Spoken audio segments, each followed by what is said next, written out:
This is Markiplier. He's a massive YouTuber with almost 40 million subscribers on the platform and has been pumping out content since 2012, amassing something like 22 billion total views. And 3 beers almost caused a fatal medical emergency.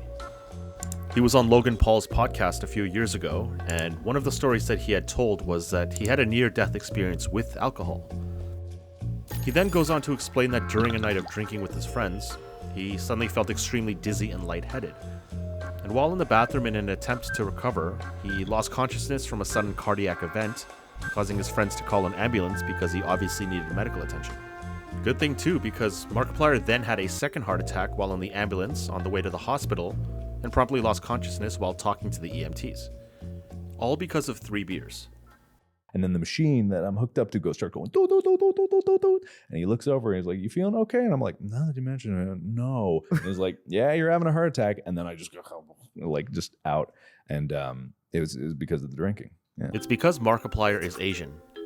Well, he's half South Korean on his mother's side, and what he experiences is known as the alcohol flush reaction, or more commonly known as the Asian flush.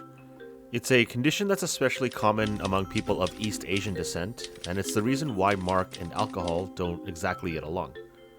And there's a reason why this specific part of the world describes this issue, as around a third of people from South Korea, and almost half of the entire Chinese, Japanese, and Korean population on the planet, also have this complicated relationship with alcohol, despite its popularity. When people consume alcohol, the main ethanol portion of the drink is processed in the cytoplasm of your liver by using 2 main enzymes. Alcohol dehydrogenase, or ADH, is the first used to convert the ethanol into a substance called acetaldehyde. And the second enzyme, aldehyde dehydrogenase, or ALDH, is used to convert this newly converted acetaldehyde into acetate, which the body then can use for a variety of things like energy for your muscle, heart, liver, and brain. But the important thing to note here is that this middle substance here, the acetaldehyde, is rather toxic to your body. So it's essential that the ALDH enzyme is converting it into harmless acetate as quickly as possible. And that's where some people have an issue. Markiplier is half Korean, and in many East Asian countries, there's a significant portion of the population that has a point mutation in their ALDH2 gene, which renders it structurally defective, meaning that they don't produce enough of this enzyme to effectively metabolize the harmful acetaldehyde. And so your immune system begins to fight back against it. Your blood vessels start to dilate, your heart rate starts to increase, and you start to develop some horrible headaches. And as bad as this reaction is, it's not even the worst version of the mutation.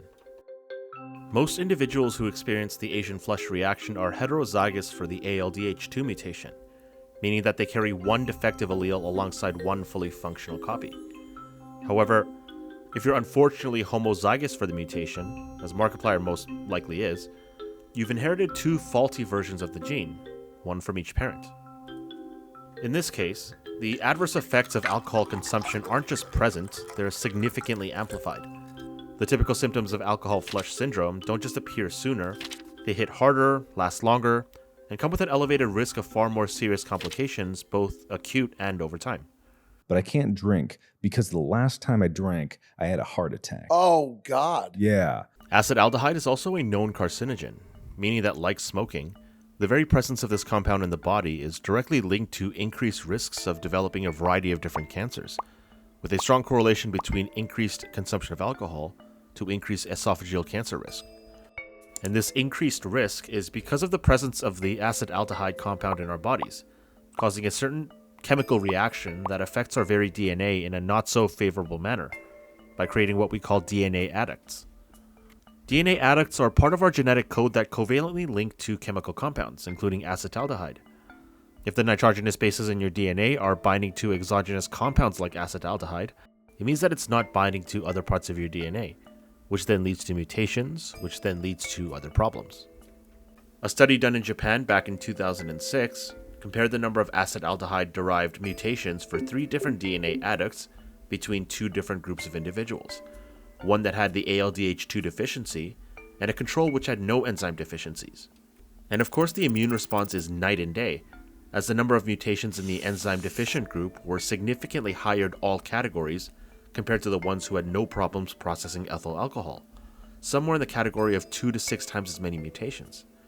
And with the higher rate of mutations in ALDH2 deficient individuals comes increased esophageal cancer risk at all 3 types of drinking levels.